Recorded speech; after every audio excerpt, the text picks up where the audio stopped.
네, 대한민국을 덮친 메르스 사태. 지난 한 달간 메르스 바이러스는 국민의 일상을 비롯한 경제 상황까지 뒤바꿔 놨는데요. 특히 국내 의료 체계가 전염병에 얼마나 취약한지를 단적으로 보여주기도 했습니다. 개선이 시급한 의료 체계를 질병관리본부장을 지내신 전병율 연세대 보건대학원 교수와 짚어보고요. 더불어서 자발적 자가격리자로 메르스 현장의 한가운데 있었던 김지수 보건 담당 기자의 생생한 경험담도 들어보겠습니다. 두 분 어서 오십시오. 네, 안녕하세요. 네, 안녕하세요. 자, 기세가 좀 주춤했다라는 보도를 해드렸는데요. 먼저 김 기자, 현재까지의 그 진행 상황을 좀 정리를 해주시죠. 네, 이제 하루 사이에 발생한 사망자와 확진자가 각각 한 명씩 늘었습니다. 예. 확산 기세가 좀 주춤했다 이렇게 볼 수가 있겠는데요. 현재 메르스 확진자는 166명입니다. 그 새로 확진된 환자는 그러니까 지난달 25일부터 이달 5일까지 삼성 서울병원 입원 환자를 간병한 가족이었습니다. 그 발병 시점과 이제 장소는 역학조사 중에 있고, 만약 이 환자가 응급실이 아닌 일반 병실에서 가족을 간병하다가 감염이 된 것으로 나온다면 일반 병실에서 나타난 첫 사례다 이렇게 볼 수가 있습니다. 예. 그리고 사망자는 70대 남성입니다. 지난달 27일에서 29일 삼성 서울병원 응급실에서 그 슈퍼전파자 14번 환자에게 감염이 되다가 치료받아 오다가 사망을 했습니다. 예. 사망자는 모두 24명으로 늘었습니다. 치사율은 현재 14.5%를 기록하고 있습니다. 퇴원자는 좀 늘었습니다. 6명이 늘어서 모두 30명이 됐습니다. 그래서 치료 중인 환자는 총 112명이고요. 이 중에 16명이 상태가 불안정한 것으로 현재 파악이 되고 있습니다. 네. 한마디로 진정세로 돌아왔다. 보건당국이 이렇게 보고 있고, 예. 다만 집중 관리하고 있는 병원에서 추가 확산을 막아야 한다. 이런 목소리가 나오고 있습니다. 예. 좀 진정세로 접어들었다는 이야기도 있지만 이렇게까지 메르스 사태가 확산되고 장기화된 그 배경을 좀 짚어봐야 할 것 같은데요. 네. 그중에서도 우리나라 의료 체계 문제점이 드러나고 있어서 하나씩 네. 좀 짚어보도록 하겠습니다. 먼저 그 병실들이 좀 다닥다닥 붙어 있기 때문에 전염병에 취약할 수밖에 없다 이런 분석이 나오는데 어떻게 생각하십니까? 일단 그 1번 환자나 14번 환자가 이제 응급실을 내원해서 예. 다행히 1번 환자는 바로 확진 판정을 받자마자 격리 조치가 됐습니다만, 그 1번 환자가 또 삼성 서울병원 응급실에 내원하기 전에 이미 여러 군데의 병원을 다니지 않습니까? 예. 그 다니는 동안에 또 이 병실 내에서도 환자들과의 또 접촉, 또 보호자들과의 접촉, 또 그런 것들이 이제 많은 환자를 감염을 시켰고요. 예. 특히 또 이제 14번 환자, 이 삼성 서울병원에 27일부터 29일 동안 그 진료를 받고 있는 동안에 의료진들은 이분이 그 메르스 감염된 사실을 전혀 몰랐죠.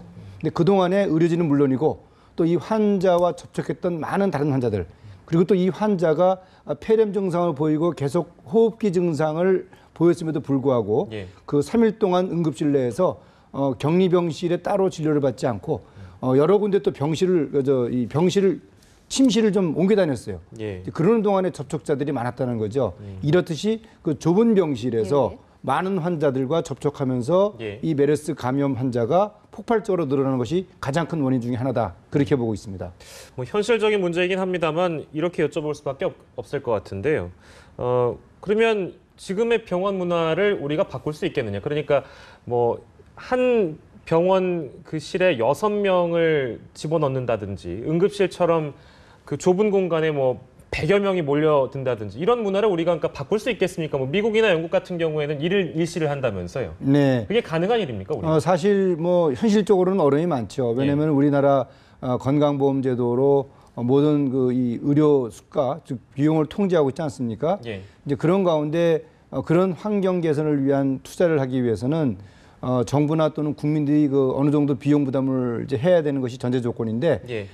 단기적으로는 그런 문제를 해결하기는 쉽지 않을 것 같습니다.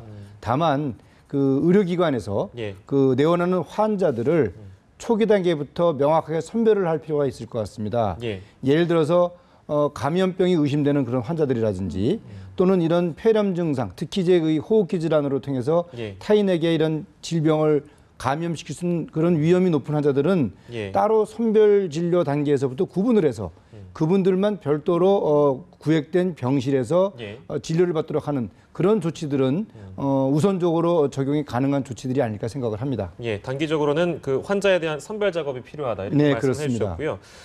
그렇다면 저희도 앞서 리포트로 이제 문제점을 지적을 했는데 병문안 문화를 개선해야 한다. 네. 이런 목소리도 지금 이번 메르스 사태를 기회로 이제 나오고 있는 것 같습니다. 아무튼 뭐 그 병원에 방문하는 사람이나 혹은 뭐 그 환자의 지인들, 뭐 가족들 다 포함해서 병원에서 체계적인 관리가 필요한 시점이 아닐까 이런 지적도 나오고 있는데요. 그 부분은 어떻게 보세요? 네, 그렇습니다. 사실 그 이 병원이라는 곳은 여러 종류의 환자들이 그 밀집되어 있기 때문에 예. 그 환자들 중에서 감염병을 유발시킬 수 있는 이런 위험성이 높은 환자들이 많습니다. 예, 예. 근데 그런 것에도 불구하고 가족이라든지 친지들이 이 병실을 그 방문하게 되죠. 병문안을 통해서. 근데 이제 그런 것들이 전혀 통제받지 않고 수시로 그리고 또 심지어는 노약자라든지 어린아이들까지도 예. 이 병문안이 자유롭게 허용이 되고 있습니다. 예. 따라서 차제에 이런 그 이 병원에서의 어떤 그 감염 관리를 위해서 네.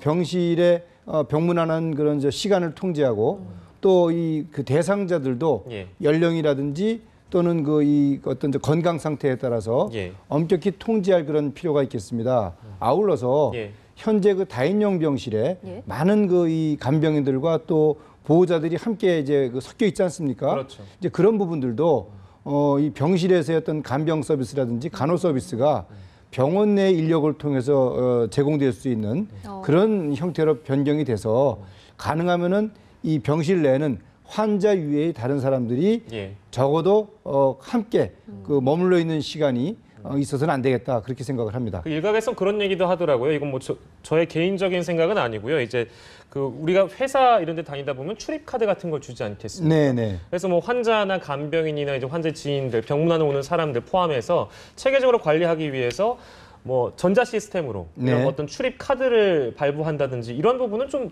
어떻게 보세요? 좀 비효율적인가요? 아니면... 아닙니다. 그 당연히 그렇게 해야 됩니다. 그래서 예, 예. 우리가 이제 통상적으로 어떤 공공기관을 가게 되면은 예. 그 카드가 있어야지만이 그 출입이 가능하지 않습니까?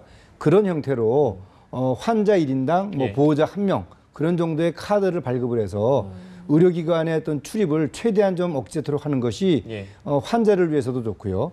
또 병원 내에서의 어떤 저 감염 관리를 위해서도 상당히 효과적인 방법이라고 생각을 합니다. 예. 그러니까 환자 이외의 그런 방문객들에 대해서는 좀 체계적으로 관리를 해야 한다. 네, 이렇게 그렇습니다. 정리를 해볼 수 있을 것 같고요. 그러니까 앞서서 교수님께서는 의료진조차 메르스에 대해서 잘 알지 못했다 이런 부분을 지적을 해주셨는데 저희가 알기로는 2013년부터 네. 질병관리본부에서 어떤 대책회의를 했다라고 하거든요. 이런 네, 내용들이 그렇습니다. 일선의 의료진에게 전달이 잘 안 된 건가요?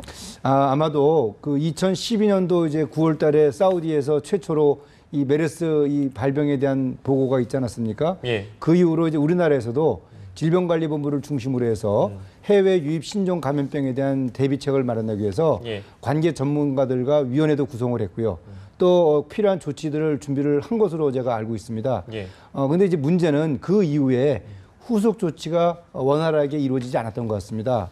예를 들어서 이제 그러한 질병이 유입되는 것을 대비하기 위해서 예. 일단은 이 공항이나 또는 항만에서 검역 과정에서 이 출입객들을 대상으로 한 그런 검역 조치라든지 또는 위험 지역을 그 나가는 여행객들을 대상으로 하는 교육이라든지 예. 그런 것들이 좀 더 적극적으로 이루어야 되겠고요. 예, 예. 그다음에 이제 일선 보건기관과 의료기관에 예. 이 메르스 질병에 관련된 여러 가지 그 이 교육 자료들 그런 것들이 배포가 돼서 이 해당 그 이 전문가분들이 이 내용을 숙지할 수 있도록 해야 되고요. 예. 또 그와 동시에 그 관계 전문가들을 대상으로 하는 지속적인 그런 교육, 예를 들어서 학회라든지 예. 또는 보수교육이라든지 그런 과정을 통해서 앞으로 우리나라에서 닥칠지 모를 그런 그 이 해외 신종 그 유입 감염병 예. 그런 것들에 대한 충분한 그 교육과 홍보가 있어야 되는데 그런 것들이 좀 부족했던 것 같고요. 예. 아마도 제가 개인적으로 생각하기에는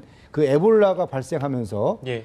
이 방역 당국이 그 에볼라에 대한 여러 가지 대응을 하는 과정에서 이 메르스에 대한 어떤 저 중요성이 잠깐 좀 묻혀지지 않았나 예. 하는 그런 생각도 해봤습니다. 네, 이번 이게 사태 또, 예. 이후로 이번 사태 이후로 아무튼 얘기가 많이 나온 게요. 또 여쭤볼 것이 바로 컨트롤 타워에 대한 문제인데요. 네, 교수님께서는 어떻게 보시는지 좀 견해를 듣고 싶은데요. 컨트롤 타워는 어디가 돼야 됩니까? 네 일례로 예. 미국이 9.11 테러를 당할 당시에 그 뉴욕에서의 사건 현장에서는 뉴욕시의 소방대장이 모든 그 이 현장을 통제를 했습니다. 예. 전문가죠. 예. 또 마찬가지로 펜터건이 공격을 받았을 때도 그 워싱턴 DC의 소방대장이 그 현장을 다 통제를 했습니다.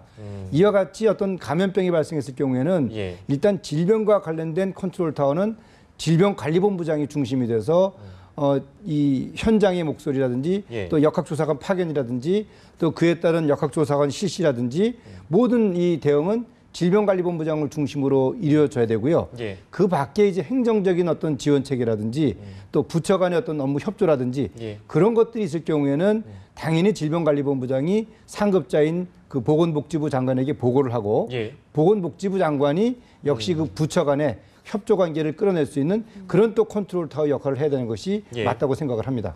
그 방금 저희가 이야기 나눴던 의료 체계에 대해서 한 가지만 더 여쭤보고 싶은 내용이 우리가 병원에 가면 3분 진료라고 하잖아요. 정말 간단하게 환자의 상황을 말하고 그에 대해서 처방을 받는 형식인데 네. 조금 더 시간이 길었더라면 과거에 그렇게 방문했던 여행지나 이런 걸 좀 알 수 있었을 것 같기도 한데 이런 문화에 대해서는 어떻게 생각하시나요? 네, 우리가 통상적으로 예.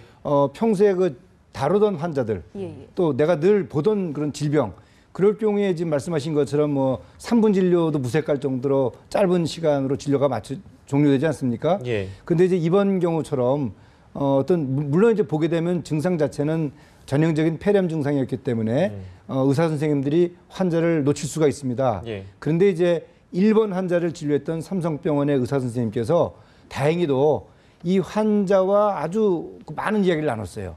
그러면서 이제 해외 여행력을 확인해서 예. 결국은 바레인을 다녀온 걸 알고 그리고 이제 이 메르스 바이러스 확진 검사를 의뢰했거든요. 예. 그런 것처럼 의사 선생님이 초기 그 환자와의 이런 문지는 대단히 중요합니다. 따라서 앞으로 예. 어떤 이 질병을 이 확진하는 과정에서는 보다 중요한 점은 바로 환자와의 충분한 대화. 이것이 전제 조건이 돼야 되겠다고 생각을 합니다. 그렇군요. 지금까지 그런 의료 체계 문제를 짚어봤는데 또 일각에서는 초반에 보건당국 신고 체계에도 좀 혼란이 있었다 이런 지적이 나오거든요. 어떻게 봐야 될까요? 네, 지금 그 말씀이 사실 이제 그 담당 공무원이 예. 그 의심되는 환자가 해외 그 여행 경력이 오염 지역이었느냐 아니냐를 가지고 상당히 좀 그 엄격하게 적용을 했던 것 같습니다. 예, 예. 예를 들어서 발해인은 오염 지역이 아니니까 다른 검사를 더 하십시오라든지. 근데 사실 공무원 입장에서는 뭐 그럴 수도 있겠습니다만 상황의 시급성, 중요성을 감안한다면은 예. 그 의료기관이 요청하는 것들에 대해서 즉각적으로 반응을 보이는 것이 중요하겠고요. 예. 그리고 또 일반 이 국민들의 경우에 이 여행을 다녀오신 분들이 의심 증상이 있을 때 신고를 해야 되는 기관이 상당히 복잡합니다. 예를 들어서 뭐 우리가 화재 신고 119, 예. 범죄 신고 112 하듯이 그렇죠. 그런 이 감염성 질환에 대한 신고 체계가 단순화되어야지만이 국민의 입장에서 의심되는 것들을 바로 즉각적으로 예. 신고를 해서 궁금한 사항들이 해결될 수 있다고 생각합니다. 예. 신고에 대한 얘기가 나와서 자연스럽게 우리 김지수 기자한테 여쭤봐야 될 것 같아요. 오늘 저희가 김지수 기자를 모신 이유는 아마도 이 부분이 가장 클 것 같은데 자발적 격리 대상자셨죠? 네, 네. 자발적. 네. 경험담을 좀 여쭤봐야 될 것 같은데요. 그 검사를 받으신 거죠? 네, 저는 이제 메르스 검사를 받았고요. 예. 음성 판정이 나왔습니다. 지금 메르스에 감염된 상태가 아니고 예. 오늘 이제 며칠 동안 쉬다가 나왔는데요. 또 하나 말씀드릴 것은 이번 제 사례는 한 개인의 사례고 또 기자의 입장에서 좀 말씀을 드리는 거니까 예. 조금이라도 좀 오해가 없었으면 하는 그런 마음에서 좀 예. 말씀을 드리겠습니다. 그러니까 우리가 보통 이제 뭐 중동 지역을 다녀왔거나 아니면 지금 메르스에 감염된 병원을 다녀왔으면 예. 발열이 나고 근육통이 나고 설사가 나고 이런 증상들이 나타났을 때 의심을 하지 않습니까? 예. 근데 저는 뭐 중동을 다녀온 사례도 전혀 없었고 하지만 제가 좀 발열 증상이 나타나고 정말 참을 수 없는 근육통을 느끼면서 좀 의심을 했던 때가 예. 이달 12일입니다. 그런데 제가 이달 7일에 이제 삼성서울병원에서 1차 기자회견을 했습니다. 예. 물론 회견 당시 기자회견장에서는 전부 다 마스크를 착용했고 환경 소독이라는 것을 분명히 했고 무척 안전한 상태였지만 이제 제가 이제 이쪽을 취재를 하다 보니까 좀 강박적으로 그런 생각이 있었어요. 보통 이제 이런 바이러스에 한 이제 5일 정도의 잠복기를 거친 후에 예. 많이 이렇게 나타난다. 그리고 제가 그 당시 이제 삼성서울병원에서 물론 깨끗하게 환경소독을 했지만 예. 제 몸이 많이 악화된 상태였어요. 면역력이 크게 떨어지고. 그리고 보통의 그런 독감이나 감기 같은 증상이 아니라 정말 두들겨 맞은 듯한 그런 통증과 심한 열이 갑자기 금요일에 5일 후에 나타나니까 예. 전 순간적으로 혹시 내가 메르스 아닌가 이런 의심을 했고 또 이제 제가 감염이 되면 뭐 연합뉴스 TV, 연합뉴스 모든 또 저와 접촉된 사람들이 워낙 많으니까 이건 빨리 대처를 해야 되겠다는 생각이 들어서 이제 집 근처에 있는 이제 대학병원을 갔습니다. 예. 갈 때는 저는 항상 이제 마스크를 가지고 다녀서 마스크도 2개를 하고 이제 비닐 장갑을 낀 상태에서 이제 응급실 근처에 가서 그 예. 보안 요원한테 제가 메르스 의심자인 것 같은데 어떻게 해야 되나 했더니 이제 선별 진료소로 데리고 가더라고요. 그러면서도 되게 차분했어요. 보안 요원도 예. 너무 걱정하지 마시고 혹시 모르니까 2m 간격을 유지하십시오. 예. 가서 이제 불안한 마음에 예. 기자지만 그래도 불안한 마음에 기다리고 있었는데 이제 우리 TV에서 보는 우주복을 했던 그 의료진 2분이 나오시더라고요. 네. 간호사 선생님이랑 의사 선생님인데 저한테 와서 하신 말씀이 환자분 너무 두려워하지 말라. 근데 이렇게 다가오는데 저는 순간 저는 감염됐을지 모르니까 가까이 오지 마세요. 했더니 저희는 고글을 썼기 때문에 괜찮습니다 하고서 어쨌든 제 그 장갑 낀 손이지만 서로 손을 잡아주더라고요. 그러면서 이제 여러 가지 저의 증상 예. 그리고 제가 삼성서울병원 물론 이제 환경 소독을 했지만 경유를 했고 예. 이런 몸 상태를 다 말을 했어요. 그런데 제가 지금까지도 기침을 하지 않았어요. 기침을 해서 가래가 나와야지만 어떠한 그 객단 검사가 수월할 텐데 전혀 되지가 않아서 예.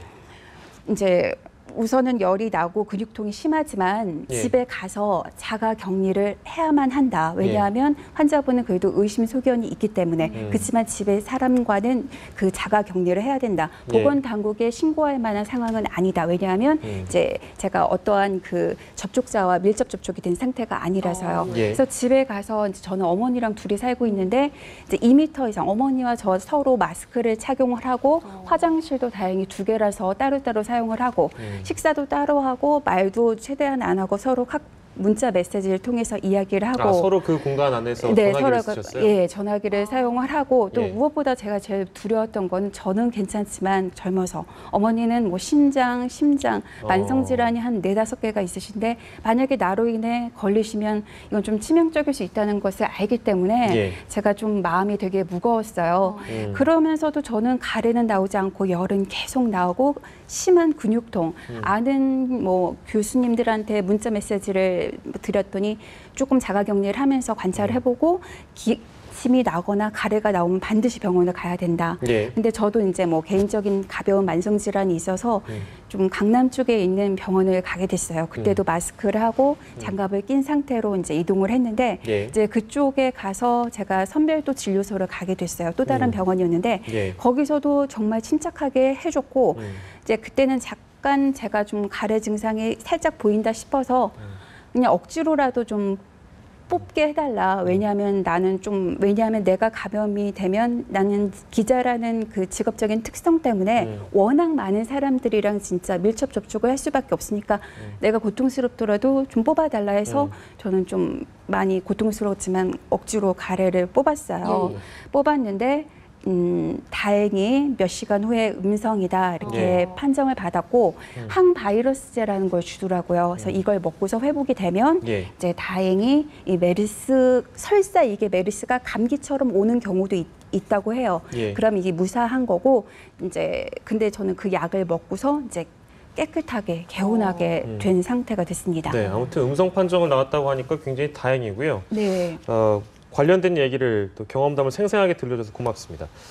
교수님 끝으로 여쭤볼게 이제 우리 보건당국에서는 이번 달이 종식을 목표로 두고 네. 활동을 한다고 하더라고요. 근데 뭐 또 WHO에서는 그게 아니다. 다음 달까지는 봐야 된다. 네. 글쎄 누구 말이 맞는 겁니까? 일단은 삼성서울병원을 중심으로 한 그 발생 그 고리는 어느 정도 좀 차단이 된 것 같습니다. 그러나 이제 앞으로 문제는 어제 발표된 그 강동 그 경희대학교 병원의 네네. 신장 투석실에서 접촉이 한 111명 있지 않았습니까? 또 그리고 아직까지 그 확진 환자는 안 나왔습니다만 삼성서울병원의 응급 이송 요원 예. 그분도 또 이 많은 접촉자가 있습니다. 뿐만 아니라 지방에도 지금 몇 개 병원이 지금 이 제3차 감염에 의한 또 다른 환자 발생이 지금 의심되고 있는 상황이어서 예. 그런 부분까지 우리가 지금 면밀히 주시를 해야 됩니다. 따라서 앞으로 다행히 강동 그 경희대학교 병원이나 삼성서울병원의 응급실의 이송료로부터 인한 새로운 환자가 발생되지 않는다면은 다행히 이 사태는 7월 정도면은 좀 어느 정도 정리가 될 것 같고요. 예. 왜냐하면 환자가 전혀 발생하지 않는다 하더라도 그 접촉자들에 대한 모니터링이 잠복 기간 동안 남아 있겠고요. 예. 또 진료 중인 환자들이 남아 있습니다. 예. 그런 걸 다 감안하더라도 적어도 최종 확진 환자 판정 이후에 한 달 정도 내지는 2달 정도는 더 보건당국이 긴장의 끈을 놓지 않고 예. 이 질병과의 그 어떤 전쟁에서 예. 그 끝까지 최선을 다해야 될 것으로 생각을 합니다. 그렇군요. 그러니까 네. 잠복기라는 게 있기 때문에 최종 확진 환자가 나와도 조금은 더 기다려봐야 네, 한다. 그렇습니다. 이렇게 알 수 있을 것 같습니다. 네, 오늘 말씀 여기까지 듣겠습니다. 지금까지 질병관리본부장을 지내신 전병율 연세대 보건대학원 교수 그리고 김지수 보건담당 기자였습니다. 두 분 고맙습니다.